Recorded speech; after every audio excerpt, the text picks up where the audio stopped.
The tall glass tower stood like a blade cutting into the morning sky. Inside the top floor of that tower, everything gleamed: marble floors, gold-edged furniture, and the quiet hum of machines that cost more than most people would earn in their lifetimes. This was where Kenji Takahiro, one of Japan's richest and most powerful billionaires, ruled his empire. On this particular day, his office buzzed with tension and excitement. Today was the day he would sign the biggest deal of his entire career. A $500 million contract that could change the future of his company forever.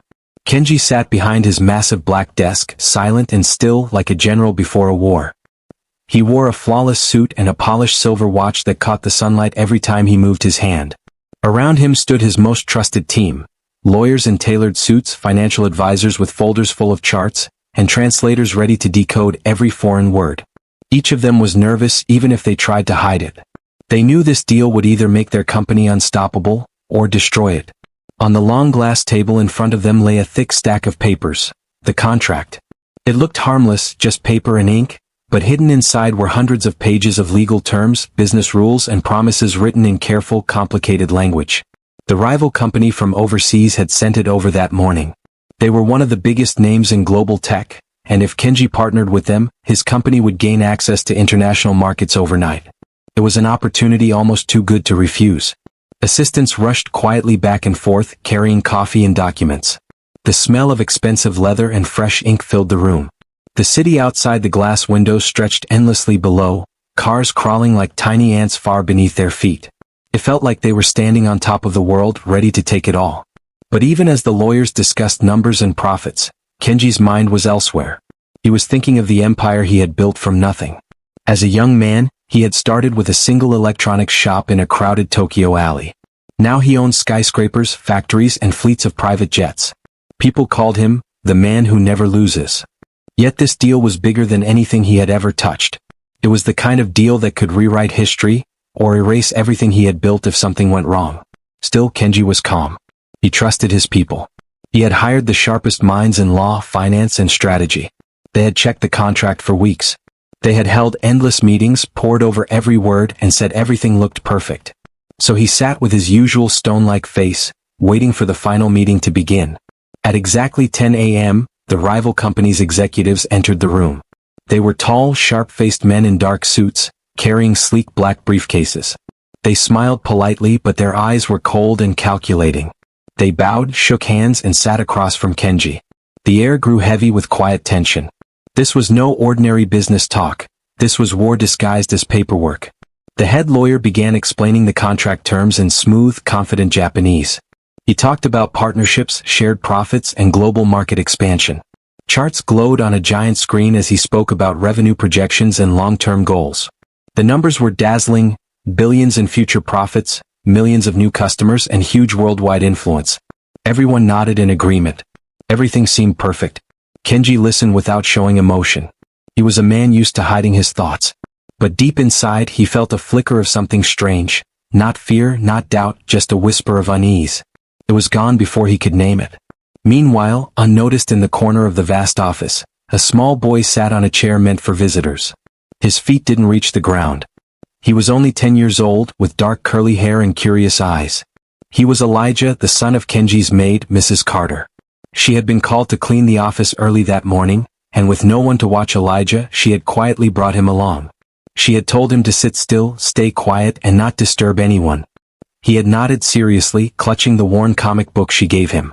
While the adults argued in powerful voices, Elijah flipped through his comic book for a while, but soon got bored. His eyes wandered to the glowing screen, the thick stack of papers, and the smooth voices talking about billions of dollars as if they were talking about grocery shopping. He didn't understand all the big words, but he understood enough. He had a sharp mind and a habit of noticing things people ignored. The meeting stretched on for hours.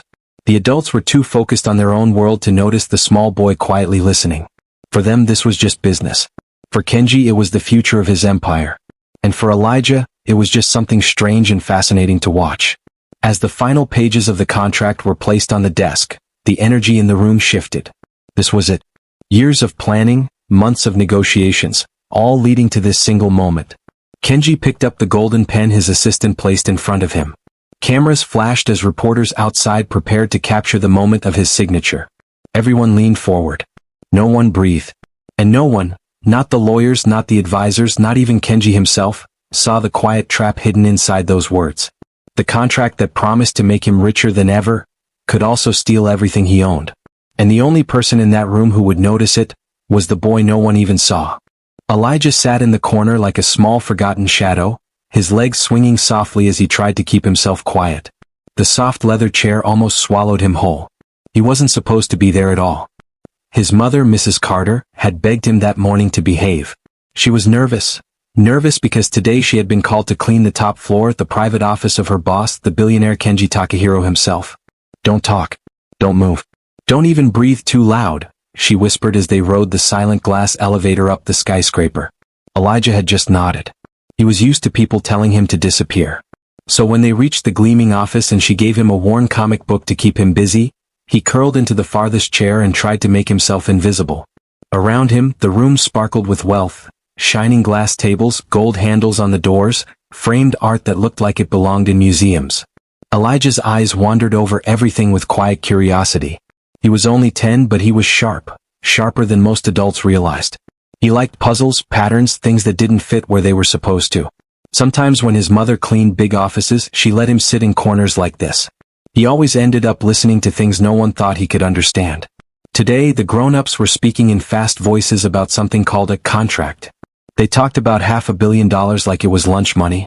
Elijah didn't understand all the business words, but he listened anyway.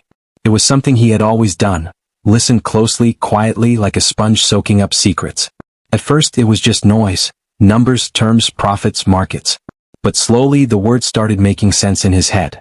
He watched the lawyers point to glowing charts on the big screen. He saw the rival companies' men sliding papers across the table. Their suits were perfect, their smiles tight. They didn't even glance at him. None of them did. That was the thing about being invisible. When no one notices you, they forget to hide anything. As his mother wiped the far side of the room with a feather duster, Elijah set down his comic book and quietly leaned forward.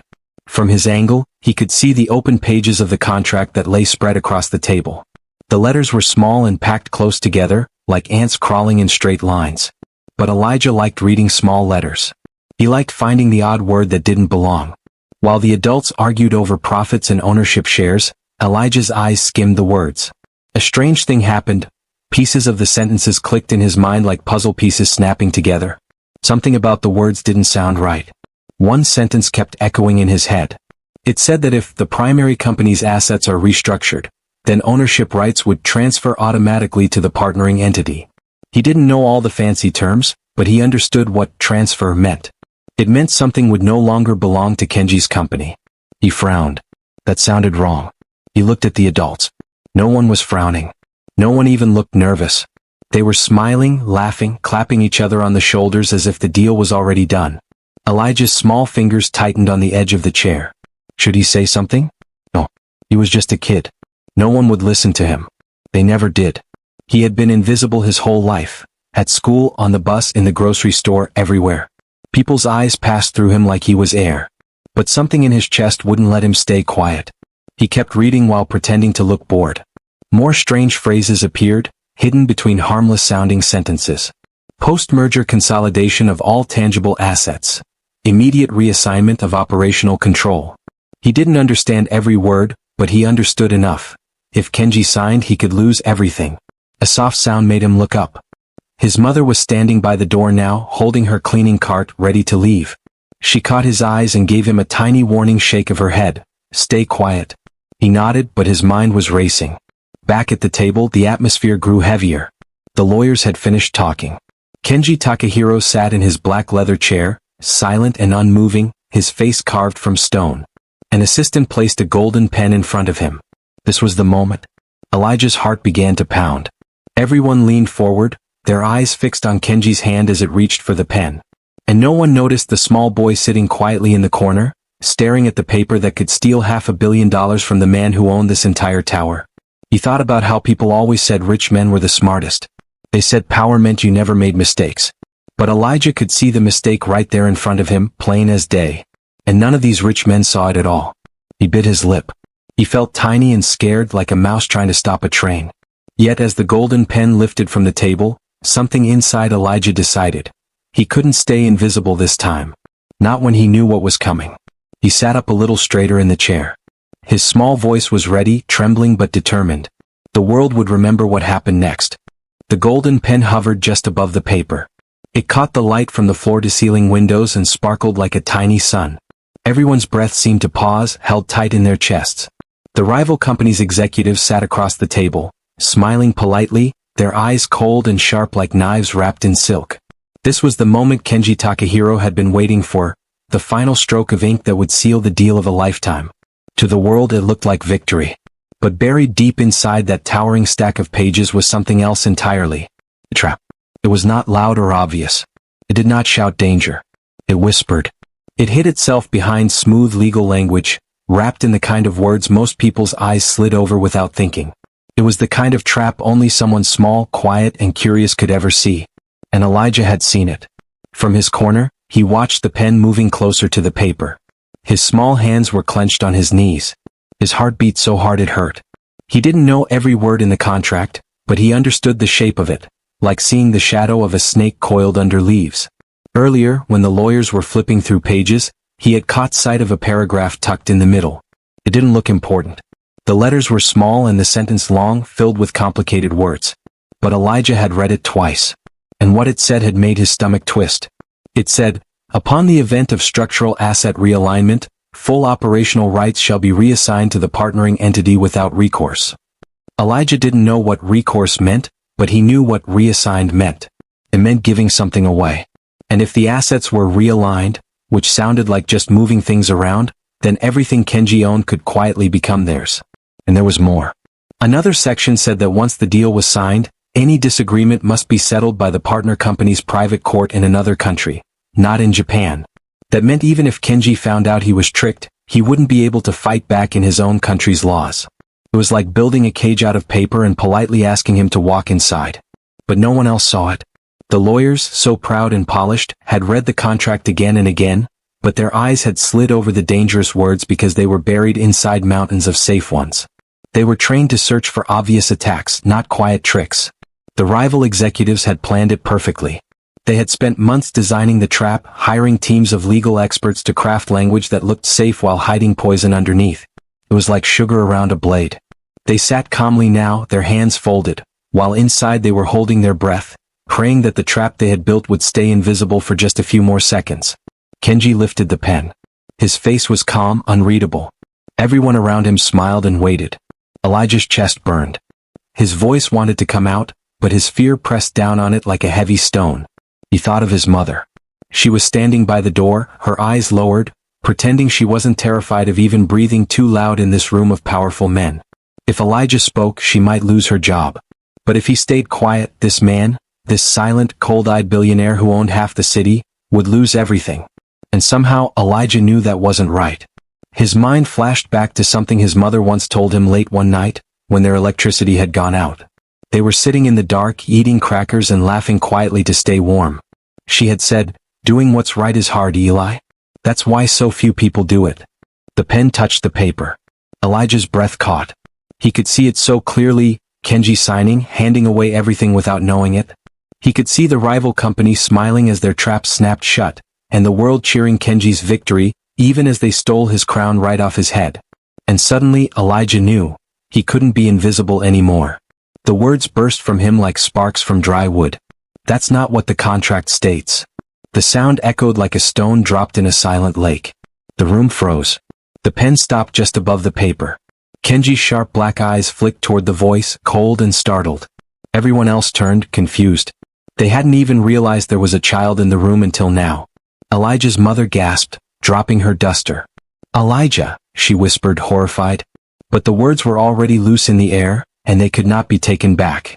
Elijah's heart pounded so hard he thought it might break his ribs, but he forced himself to keep his chin up. His voice trembled, but he spoke again, softer this time. "That's not what the contract says." Silence swallowed the room. The rival company's executives blinked, their fake smiles stiffening. The lawyers frowned as if waking from a spell. And for the first time that day, Kenji Takahiro's expression cracked. Just a flicker like a thin crack in ice. He lowered the pen slowly. "What?" he said quietly. "Did you just say?" Elijah's mouth went dry. His mother took a step toward him, but stopped when Kenji raised one finger to silence her. Every eye in the room locked on the boy who no one had seen until this second. And Elijah, small and scared but steady, pointed one trembling finger toward the thick stack of papers. The room had become so silent that Elijah could hear the tick of the giant golden clock on the wall. Every second felt like thunder in his ears. Dozens of powerful eyes were locked on him. A poor black maid's child standing in the middle of a skyscraper office, interrupting a billion-dollar signing. He had no suit, no shiny shoes, no authority. Just trembling hands, bright eyes, and the truth. Kenji Takahiro slowly set the pen down on the table, the movement smooth and measured like a blade being sheathed. He leaned back in his chair and looked at Elijah as though he were a puzzle no one had told him existed. "Explain," Kenji said. "Just one word." Calm but sharp as broken glass. Elijah swallowed hard. His throat felt dry like sand. His mother stood frozen by the door, her eyes wide with fear. She silently mouthed, "Please stop," but Elijah couldn't. It was too late. I read it," he said. His voice was small but it didn't break. "The paper. It says, if you move things, like change things, then everything goes to them." He pointed at the rival executives across the table. "All of it. Your company. Your stuff." The rival executives chuckled, soft and fake. One of them adjusted his cufflinks, pretending to be amused. "The child misunderstands legal terminology," he said smoothly. "This is adorable." But something flickered in Kenji's eyes. He didn't smile. "Where," Kenji asked Elijah, "did you see this?" Elijah hesitated, then walked closer, his small feet making barely a sound on the marble floor.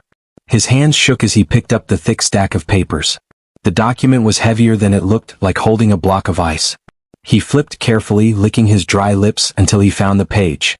The words seemed to blur for a moment under all the staring eyes, but then he found it, the snake in the grass. "Here," he whispered.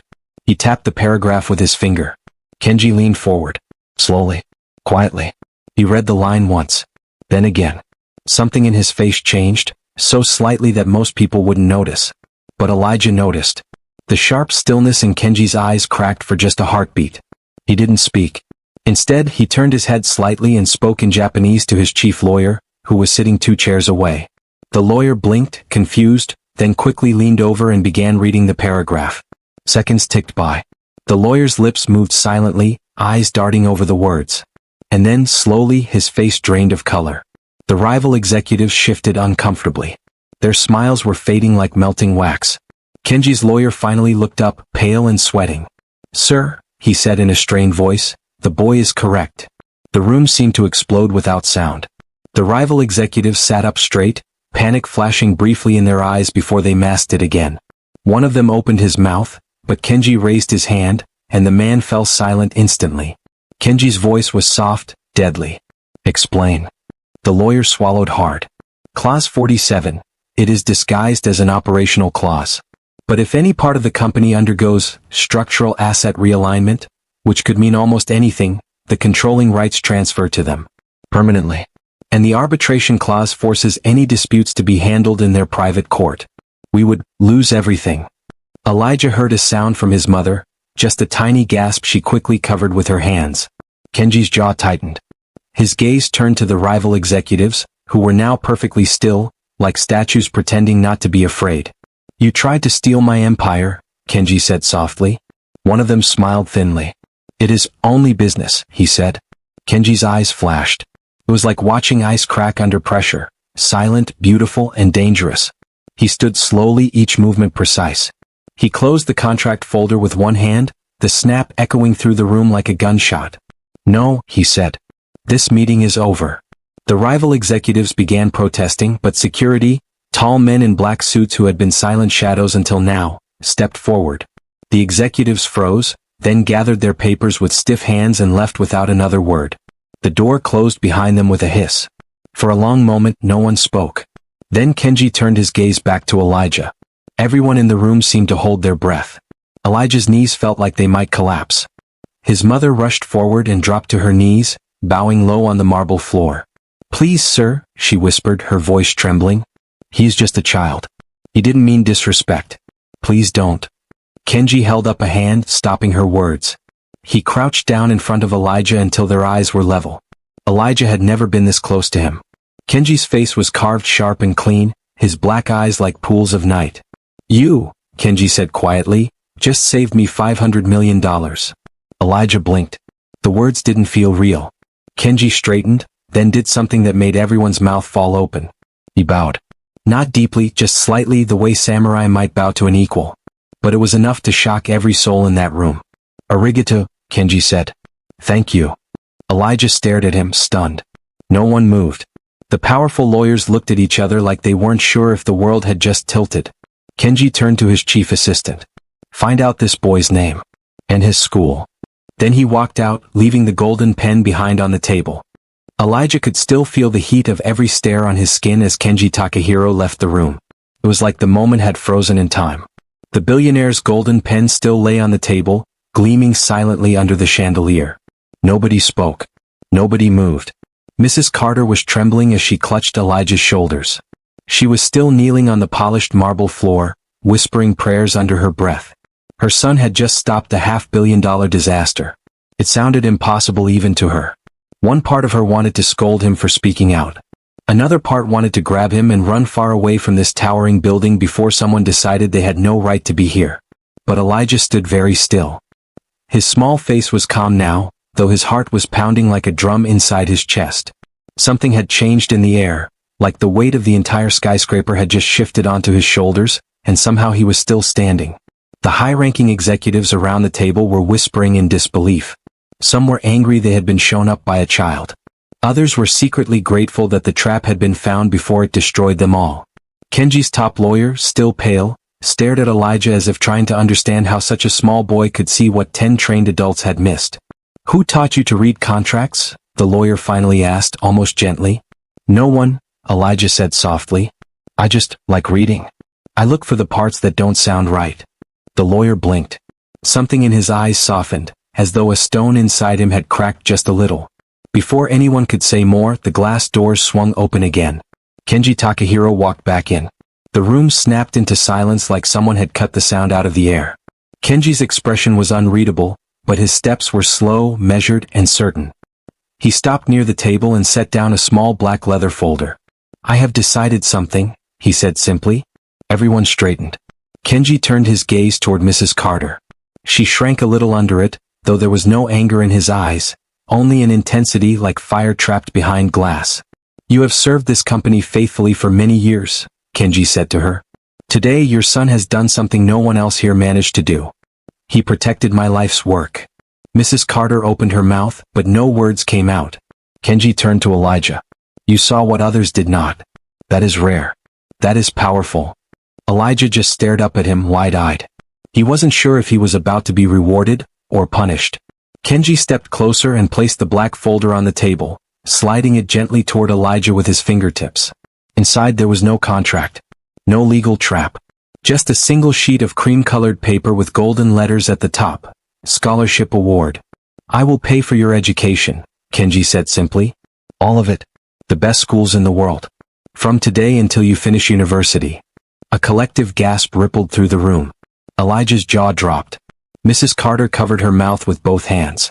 I will also assign one of my legal advisors to mentor you, Kenji continued, his tone still calm and firm. If you choose to study law, finance, or business, they will guide you. You have a mind that must not be wasted. Elijah blinked rapidly. The words felt unreal, like he was dreaming inside someone else's life. Mrs. Carter suddenly dropped to her knees again, tears rolling down her cheeks. Sir, we can't accept something like this. You can, Kenji interrupted, because you earned it. He looked around the room, letting his gaze sweep over the expensive suits and polished shoes, the men who had almost lost everything because of their pride. Remember this moment, Kenji said to them. Wisdom can wear any face, even the face of a child. No one dared respond. Kenji returned his eyes to Elijah. I will expect great things from you. Do not disappoint me. Elijah nodded quickly, though he could barely find his voice. I won't, he whispered. A faint smile ghosted across Kenji's lips, so quick it might have been imagined. Then he picked up his golden pen, placed it in his breast pocket, and left the room again without another word. As the echo of his footsteps faded down the long hallway, the entire room seemed to exhale at once. The pressure lifted like a storm breaking. Mrs. Carter hugged her son so tightly he could barely breathe. "Elijah," she whispered into his hair, "do you know what you just did? Do you know what you've done for us?" Elijah didn't answer. He just stared at the black folder on the table, at the shining golden letters that promised a future bigger than anything he had ever imagined. Somewhere deep inside him, a spark of possibility flickered to life. He wasn't just the maid's boy anymore. He was the boy who had saved a billionaire. The next morning, the sky over Tokyo was silver and cold. A thin mist curled around the tops of skyscrapers like ghosts of secrets not yet told. Inside the headquarters of Takahiro Global Industries, a storm was silently gathering. Kenji Takahiro stood by the tall glass windows of his private office, staring down at the endless stream of cars below. His reflection floated like a shadow in the glass. He was calm on the outside, but his mind burned with cold fire. 4 hours after Elijah's discovery, Kenji had not spoken to anyone except his most trusted legal counsel. They stayed up through the night, dissecting every word, every comma, every hidden clause in that contract. What they found made even Kenji's steel nerves tremble. It wasn't just one small trick. It was a trap web through the entire document, layer upon layer of deceptive language, fake loopholes, and forced arbitration tied to secret shell companies. If he had signed it, he wouldn't just have lost money. He would have lost control of everything. His companies, his patents, his brands, even his family name that had taken 3 generations to build. And the worst part? His own senior advisors had missed it. Only one person had seen it. A boy. A boy no one had even noticed until he spoke. Kenji slowly turned from the window. His voice was low and sharp when he spoke to his team. "Destroy them," he said.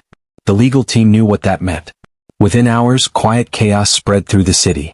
Kenji's legal department filed an emergency injunction with the International Business Arbitration Court, freezing the contract and preventing the rival company, Marrowgate Holdings, from attempting any secret transfers. Every page of the contract was marked and scanned. Forensic analysts traced the hidden shell companies and found they led back to an offshore network of fraud operations tied to Marrowgate's CEO. By noon, Kenji's investigative journalists had joined in. They leaked the evidence to major media networks. Headlines erupted like fireworks. Japanese billionaire nearly trapped in half-billion scam. Hidden clauses could have stolen Takahiro Empire. Anonymous tip exposes Marrowgate Holdings fraud attempt. The word anonymous was used publicly, but inside the Takahiro building, everyone knew who the true whistleblower was, the maid's boy, Elijah. By mid-afternoon, Marrowgate Holdings' office was surrounded by reporters, their cameras flashing like angry starlight. The company's CEO tried to deny everything, claiming it was a misunderstanding, but every time he spoke, another document surfaced proving the fraud. Kenji never raised his voice. He never shouted or threatened. He simply moved with silent precision like a blade cutting silk. He called a press conference. The entire world tuned in. Kenji stood on the stage wearing a simple black suit. His voice was calm, but his words landed like hammer strikes. "There are people," he said, "who believe wealth gives them the right to steal from others in clever ways. They hide lies inside long words and complicated papers. They count on fear. They count on silence." He paused, letting the silence stretch until it became something alive. But they forget that truth can come from anywhere, even from those they never see. Behind him, on the huge screen, the fraudulent clauses appeared in red highlights as his lawyers explained each one. Gasps echoed across the press room. Marrowgate Holdings stock crashed within minutes. Their partners began cutting ties publicly, desperate to escape the scandal. Lawsuits flooded in. The empire they had tried to build on lies collapsed in less than a day. And Kenji never once mentioned Elijah's name. He protected him carefully, shielding him from the storm. That night, in the quiet of their tiny apartment, Elijah and his mother watched the news on a flickering old TV. The anchor spoke quickly, words tumbling over each other as she reported on the scam being exposed and how the billionaire had stopped it just in time. Mrs. Carter held her son's hand tightly, her voice trembling. "You see that, baby? That's because of you." Elijah didn't answer. He just stared at the screen, feeling something he had never felt before, a strange mixture of pride and fear. Pride because he had done something powerful. Fear because he wasn't sure what it would mean for him now. Across the city, Kenji stood again at his window, watching the lights glitter far below. His company was safe. The trap was broken. But he kept seeing one thing in his mind, a small boy standing bravely in a room full of giants, pointing at a snake no one else could see. Kenji smiled very slightly, like the first crack of sunlight through storm clouds. Tomorrow the world would forget about Marrowgate's failure. But Kenji knew something they didn't. The real story hadn't even begun yet. Because Elijah wasn't just the boy who saved him. He was going to become something greater. And Kenji intended to make sure of it. Elijah had never seen so many stars from so close. They weren't in the sky. They were on the walls, the chandeliers, the crystal glasses, the polished black floors of Kenji Takahiro's private residence. Everything sparkled like the night sky had fallen inside this place. Mrs. Carter clutched her son's hand tightly as they followed the silent butler through the long hallway. She wore her best dress, though it was plain and old. She had ironed it 5 times that morning, her hands trembling each time. Her shoes clicked nervously on the marble as her eyes darted across gold-framed art and vases worth more than their whole apartment. Elijah walked beside her, small and quiet, his eyes wide. He had never been in a house where the ceiling was so high it felt like the sky. He could smell the faint perfume of roses hidden in the corners, hear the distant hum of soft music that seemed to come from nowhere. He wasn't scared exactly, just overwhelmed, like he was stepping into someone else's dream.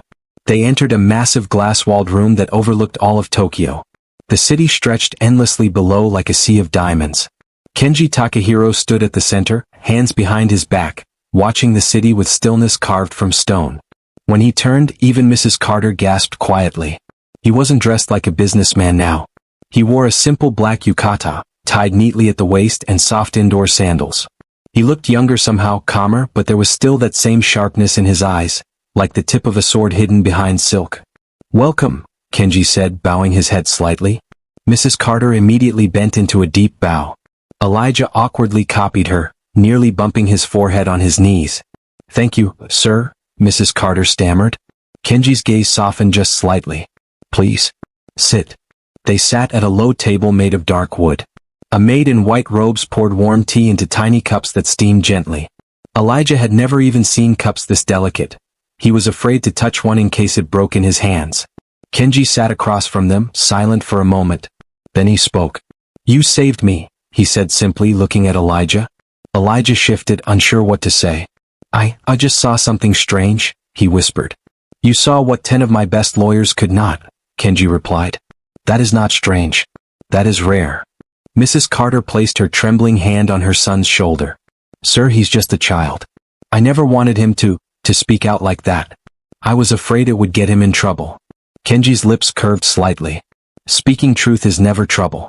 It is risk, yes, but never trouble." The room fell quiet again. Elijah stared into his tea, watching the ripples on its surface like tiny earthquakes. Then Kenji leaned forward. "I do not offer rewards for luck. I invest in potential. Your son has potential." He placed a black folder on the table. This one was thicker than the last, tied with a red silk ribbon. Mrs. Carter hesitated before opening it. When she did, her breath caught. Inside were letters, sealed documents from famous schools around the world, top academies and private institutions, and a bank document marked with more zeros than she could count. Kenji spoke calmly, as if discussing something simple like the weather. "This is a full scholarship fund," he said. "Private schooling here in Tokyo. Later, Oxford, Harvard, or wherever he chooses. I will also appoint 2 personal mentors, one in law, one in business. They will visit your home each week to teach him until he is ready for university. You will never pay for anything. Books, housing, travel, everything will be provided." Mrs. Carter's eyes filled with tears. Her hands shook as she held the folder like it was made of glass. "Sir, this is too much, we can't." "You can," Kenji interrupted gently. "Because he earned it." Elijah's eyes widened. "But why?" Kenji looked at him directly. "Because I see the future in people," he said quietly. "And I see it in you." Elijah's throat tightened. He didn't know what to say. He had never imagined going to places like that, never thought someone like him could. Kenji sat back, studying the boy. "You were brave when everyone else was blind. Do you understand what that means?" Elijah shook his head slowly. "It means you carry something powerful," Kenji said. "And powerful things must be sharpened carefully, or they break." The words landed in Elijah's chest like a spark falling on dry wood. Mrs. Carter wiped her eyes and bowed deeply. Thank you. I will never forget this." Kenji nodded once. "Nor will I." He stood, signaling the meeting was over. The butler appeared silently to escort them back to the elevator. As they walked through the glowing halls, Elijah kept glancing back at Kenji. The billionaire stood by the glass wall again, his figure outlined against the glowing city, still and untouchable like a statue of night. But Elijah knew something now. That man believed in him. And somehow that felt heavier and brighter than all the gold in the world.